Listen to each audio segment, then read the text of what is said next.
కేరళ, గుజరాత్, అండమాన్ నికోబార్ తీరాల్లో సముద్రం లోతుల్లో మైనింగ్ చేసేందుకు ఇచ్చిన టెండర్ల అనుమతులను రద్దు చేయాలని లోక్సభ ప్రతిపక్ష నేత రాహుల్ గాంధీ ప్రధాని నరేంద్ర మోదీకి లేఖ రాశారు.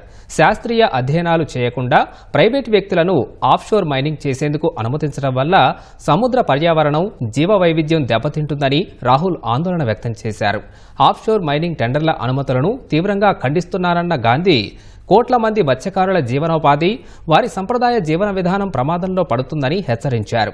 2023 ఆఫ్షోర్ ఏరియాస్ మినరల్ సవరణ చట్టం తీవ్ర వ్యతిరేకతను ఎదుర్కొందని గుర్తు చేశారు. కేరళలోని చేపల వేటపై ఆధారపడుతున్న 11 లక్షల మందిని జీవనాన్ని ఆఫ్షోర్ మైనింగ్ దెబ్బతీస్తుందని రాహుల్ తెలిపారు. గ్రేట్ నికోబార్లోని ప్రత్యేక జీవ వైవిధ్యానికి హాని కలుగుతుందన్నారు. టెండర్లను వెంటనే రద్దు చేసి సమగ్ర పర్యావరణ, సామాజిక, ఆర్థిక అధ్యయనాలు నిర్వహించాలని గాంధీ కోరారు. స్థానిక మత్స్యకారులతో సంప్రదింపులు జరిపి సుస్థిర భవిష్యత్తు కోసం కలిసి పనిచేయాలని ప్రధానమంత్రిని కోరినట్లు లేఖలో పేర్కొన్నారు.